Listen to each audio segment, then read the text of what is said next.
Page 76, O mio babino, caro is the last piece in the book. This is by Puccini, from an opera. Big surprise. I'll point out a few things. We're in the key of G major, so all the F's are sharp. I'm going to start with the right hand. You're way up here on a G, and you're in this position. In the last measure of the first line, you got to cross over to get the 2 here. That ends a phrase. And we're going to lift up, and here you can lift up and move, because you got to come down here. Second line, second measure, you got to reach up to get the octave, the G. And then again, in the last measure of the second line, you have a quarter rest between phrases. You're going to lift up and move. Then in the last line, you got to move again, but the thumb's playing the G. Now you're going to have the third finger go. Again, we're back to that 2 fingers on one switching. You want to get to where you can do that without looking eventually. Then at the end of the page, on page 76, the last note, you got to come back up. It's between phrases, so you're going to lift up. So while you lift up, you can move. And reach up to the third finger. Cross over for the last measure of the first line. Then again, this is the same as it was on page 76. I don't want to repeat everything, but you can see the finger numbers and you can tell when you got to move.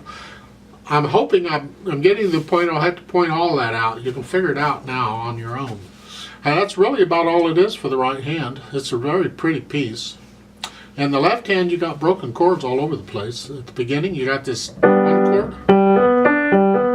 I'm just transferring the weight. I'm just doing the thing. Very softly, because the melody's in the right hand. There's no big whoopee.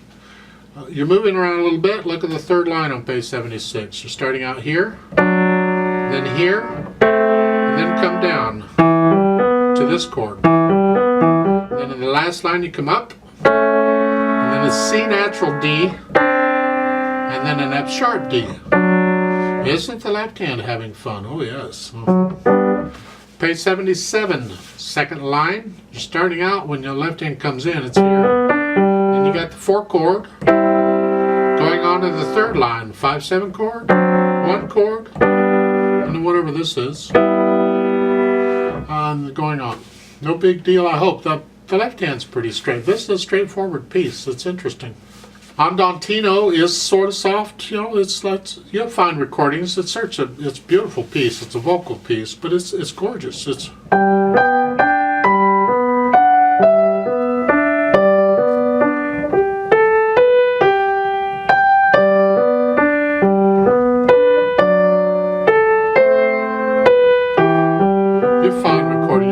with it. It is not a fast piece.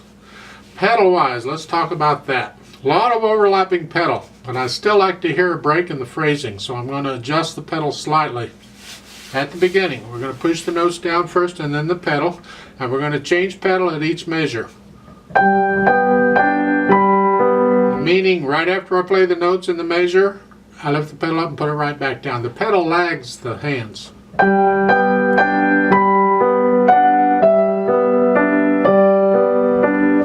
I'm going to lift the pedal up with the hands at the end of the first line, so there's a break in the sound because it's a new phrase going into the second line. So it's here. I want some silence in there, so the pedal has to come up so I can have silence. Then we're back to overlapping. I would suggest you lift the pedal up with the right hand at the end of the second line. So, because I want to hear the rest, I want to hear a break in the sound, and the pedal will cover that up. So just lift the pedal up with the right hand and then put it down right after you play the note in the right hand. Follow the right hand here, follow the melody. So the last 2 measures of the second line going on.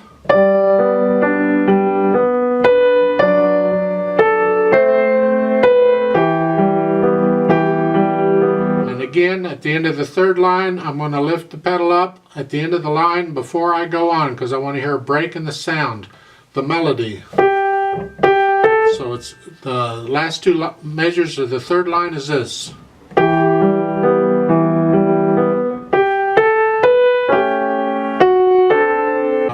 at the end of the page on 76, the last two measures is here.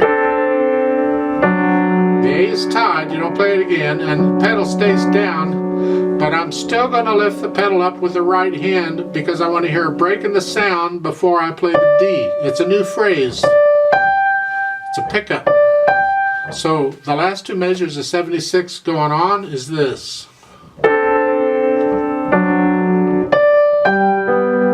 So you hear it breaking, and then we overlap pedal again. And then at the end of the first line on 77, I'm going to lift the pedal up with the hand so I get a little break in the sound.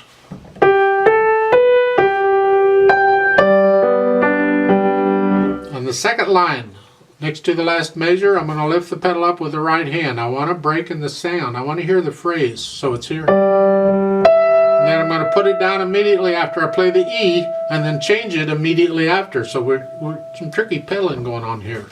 Let me do the second line for you. Going on.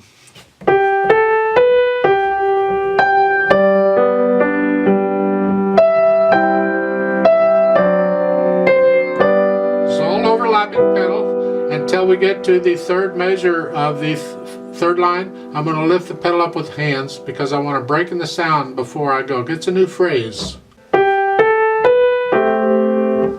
Then in the last line, again, that's pedaling here, first two measures. I'm going to lift the pedal up with the right hand so I hear a quarter rest.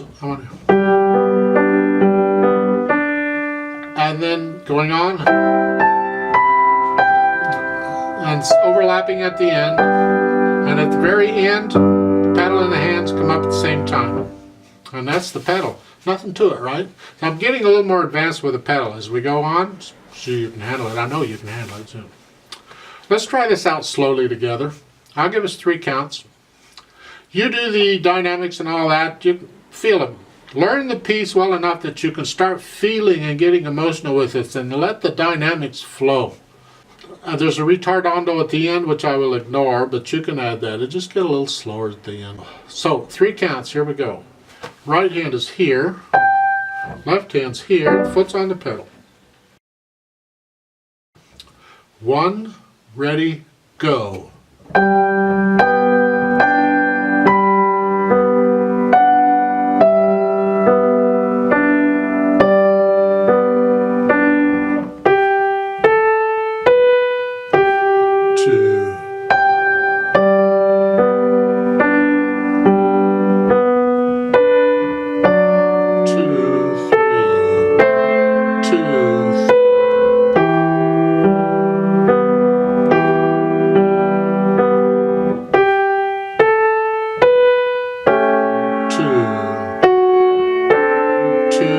3, 1, 2.